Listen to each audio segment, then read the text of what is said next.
네. 이제 학습 과학이라는 용어에 대해서 좀 설명을 드리려고 해요. 선생님들은 학습 과학이라는 말을 들어보셨나요? 용어를? 한 가지 저의 경험 일화를 설명을 해 보면 제가 올 10월 달에 선생님들을 대상으로 학습 과학을 적용한 국어 수업 설계라는 강의를 한 적이 있거든요. 그때 선생님들을 좀 모집해서 강의를 했는데 그때 한 12분 정도의 선생님들이 관심 있어서 오셨던 것 같아요. 근데 "왜 왔냐? 어떤 게 궁금해서 왔냐?"라고 인제 여쭤봤을 때 한 3 분의 선생님들이 이게 인제 과학하고 국어의 융합 수업이라고 오해하고 오신 거예요. 그만큼 학습과학이라는 용어를 들어보지 못했을 텐데요. 그만큼 생소하다는 것을 이제 선생님들한테 익숙하지 않다라는 것을 알 수 있는데요. 그래서 인제 '학습과학이 뭔지를 좀 여기부터 알려드릴 필요가 있다.'라는 생각을 하게 되었습니다. 학습과학이라는 건 인제 미국에서 1999 년에 How People Learn이라는 책이 나오면서 사용하기 시작한 용어라고 합니다. 그때 How People Learn이라는 책은 음 인지 심리 연구 결과를 바탕으로 쓴 책이라고 해요. 이것이 우리나라에서도 2007 년에 소개되었습니다. 이렇게 학습 과학이라는 책으로 소개되었고요. 지금은 이 책은 절판이 되었고 학습과학 2가 나와 있습니다. 내용은 좀 다른 내용으로 되어 있고요. 최근에는 인지심리뿐만 아니라 fMRI가 발달하면서 이렇게 우리 뇌의 영역들이 어떤 역할을 하는지가 좀 인제 학문적으로 계속 밝혀지고 있죠. 그래서 최근에는 뇌과학이나 신경과학 그다음에 이 AI가 발달하면서 인제 최근에는 AI나 컴퓨터 공학 이런 것들이 같이 합쳐지면서 융합 학문으로의 학습과학을 이야기합니다. 서울대 사범대에 인제 2026 년에는 학습과학 전공을 신설할 예정이라는 이야기를 들었고 그다음에 유튜브에 보시면 서울대에서 학습과학 학술대회 같은 것들을 유튜브에 올리고 하더라고요. 그래서 관심 있는 분들은 한번 그 학술 연구 대회 같은 것들을 들어보면 좋을 텐데 저도 인제 몇 번 관심 있어서 그 내용을 들어봤는데 어렵더라고요. 그래서 저는 '아직 멀었구나. 학술적으로 접근하기 하려면 아직 멀었구나.' 이런 생각을 했습니다. 우연히 찾게 된 그 인터뷰 기사인데요. 올해 서울대 사범대 학장님이 학습과학하고 관련해서 인터뷰한 기사가 있어서 좀 가져왔습니다. 거기에서 학습 과학을 이 강준호 사범대 학장님은 이렇게 말씀하고 있습니다. "인간이 어떻게 배우고 성장하는지를 과학적으로 탐구하고 그러니까 인제 연구 결과를 바탕으로 탐구를 하는 거죠. 또 이것을 바탕으로 우리가 학습할 수 있는 환경을 어떻게 하면 효과적으로 설계할 수 있을지 그다음에 많은 교육의 문제들이 있죠. 이 교육의 문제들을 해결하려는 학문이다." 이렇게 말씀하고 있습니다. 과거에 인제 교육의 어떤 분야는 연구는 전통적으로 교사들의 입장에서 그 교육 현상을 바라보고 연구를 했죠. 근데 학습 과학은 학습자의 관점에서 교육 현상을 바라보고 연구한다는 점이 가장 큰 차이점이라고 해요. 그래서 아까 말씀드렸던 것처럼 인지과학뿐만 아니라 교육학, 뇌과학, 심리학, 컴퓨터 공학들을 아우르는 그 학문의 분야가 인제 새로 탄생한 학문의 분야가 학습과학이다라는 거고 이미 외국에서는 지금 활발하게 연구되고 있는 분야다. 우리나라에서도 인제 연구를 활발하게 하려고 준비하고 있다. 이렇게 저는 이해했습니다. 그렇다면 인공지능 시대에 교사가 해야 할 일은 뭘까요? 서울대 학장님의 말씀은 이렇게 이야기를 합니다.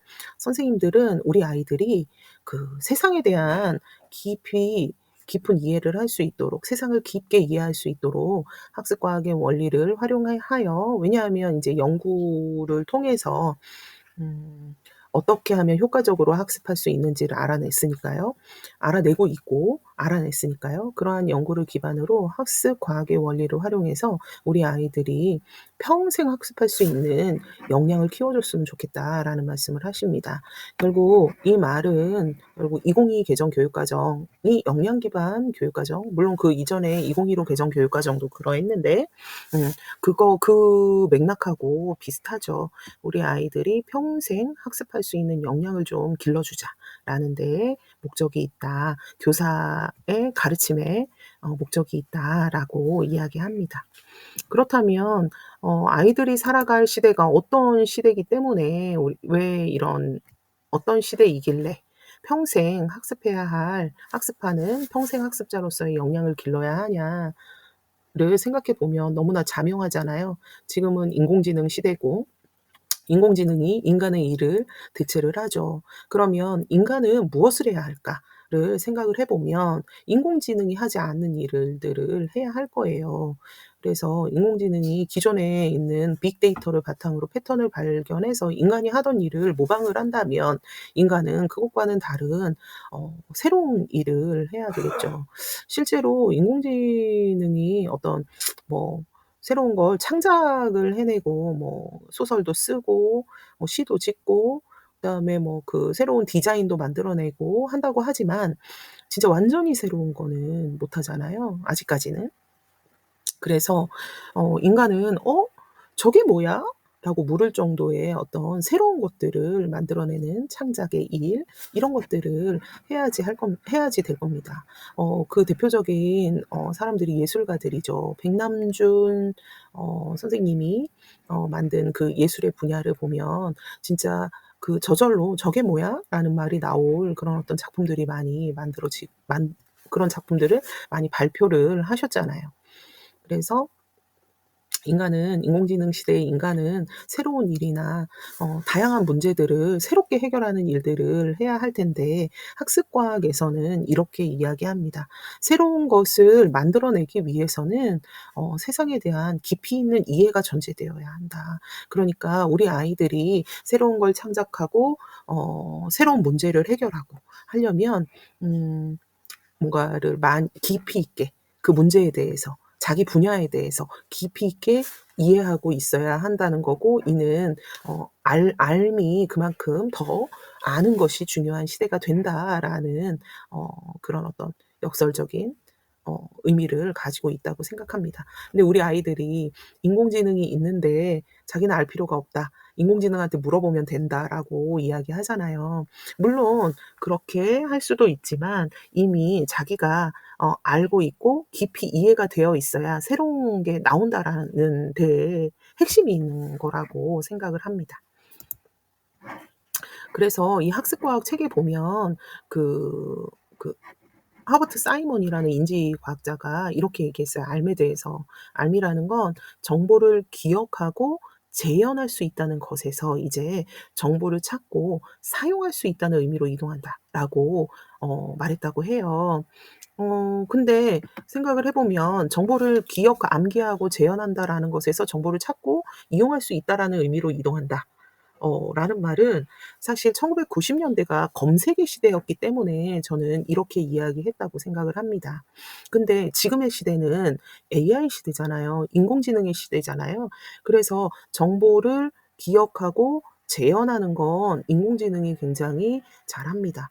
그리고 정보를 찾고 그 정보를 사용할 수 있게 만들어 주는 것도 인공지능이 잘합니다. 그러면 이때는 검색의 시대이기 때문에 그렇게 얘기했고, 그러면 AI 시대를 시작하는 지금의 알은 뭐냐? 음 저는 정보를 넘어 지식을 깊이 이해하고 새로운 통찰을 주는 것이어야, 이 알미라는 게 새로운 통찰을 주는 것이어야 인공지능 시대에 우리가 이렇게 새로운 것들을 만들어내고 새로운 문제를 해결하는 것까지 나아갈 수 있지 않을까 하는 생각을 하게 되었습니다. 그래서 저는 인제 2015 개정 교육과정을 인제 이렇게 하나로 이렇게 말할 수는 없지만 이해 중심 교육과정이 중심이 되었다면 그때 인제 이해 중심 과정을 좀 공부를 했었고, 그다음에 2022 개정 교육과정이 들어오면서 이 교육과정이 꼭 그렇게 얘기할 수는 없지만 개념 기반 교육과정이라고 개념 기반 교육과정하고 관련된 책이 쏟아져 나오고 있잖아요. 이 개념 기반 교육과정을 공부하고 그것을 표방하는 IB는 어떤 건지 이렇게 공부를 하면서 결국 이 두 교육과정이 아이들이 깊이 있는 학습을 함으로써 어떤 그 분야에 하나의 분야에 어 역량을 기르는 새로운 문제에 대해서 그 새로운 문제를 해결할 수 있는 새로운 생각을 하고 새로운 걸 만들어내고 하는 그런 역량을 기르는 데에 목표가 있다고 생각을 하거든요. 그러면 그것에 맞게 이제 이러한 개념들을 활용해서 우리가 수업을 설계하고 수업을 적용하고 아이들의 역량을 길러주는데 이런 의문이 들었어요. 근데 '왜 이렇게 해야 되지? 그 근거는 무엇이지?' 그런 의문이 들었었는데 왜 이렇게 해야 하는지 의문이 들었었는데 제가 올해 학습과학을 공부하면서 '아 이렇게 해야 하는 근거가 학습과학에서 좀 찾아볼 수 있겠구나.' 하는 생각을 하게 되었습니다. 물론 그 근거를 다 찾지는 못하였지만 학습과학을 공부하면 공부할수록 더 인제 저도 깊이 있는 학습이 되겠죠. 그래서 저만의 답을 찾아 나갈 수 있을 거라는 생각이 듭니다. 그래서 2022 개정 교육과정에 깊이 있는 학습하고 관련된 이 그림과 학습과학을 좀 연결해서 생각나는 학습과학의 단어들을 이렇게 좀 적어 보았는데요.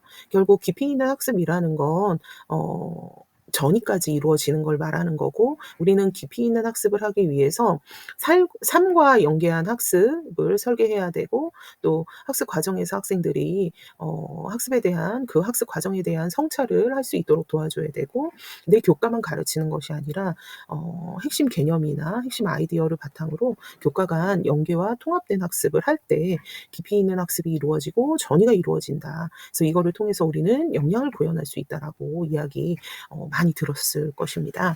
그래서 그렇다면 이 역량 구현이라는 게 뭔지를 한번 여기에 써 놓은 내용을 읽어 보면 역량은 지식과 기능뿐만 아니라 동기나 태도 같은 정의적 특성이 서로 유기적으로 연결되어 과제를 수행하고 문제를 해결할 때 통합적으로 작동하는 게 바로 역량이다.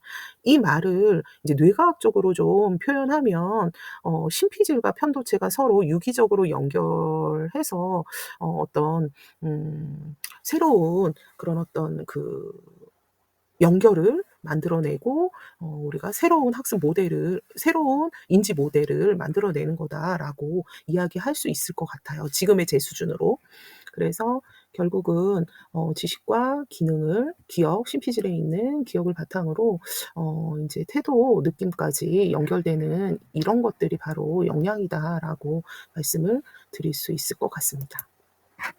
다음은 인제 뇌가 어떻게 배우는지에 대해서 좀 말씀을 드릴게요. 오늘은 여기까지 하겠습니다.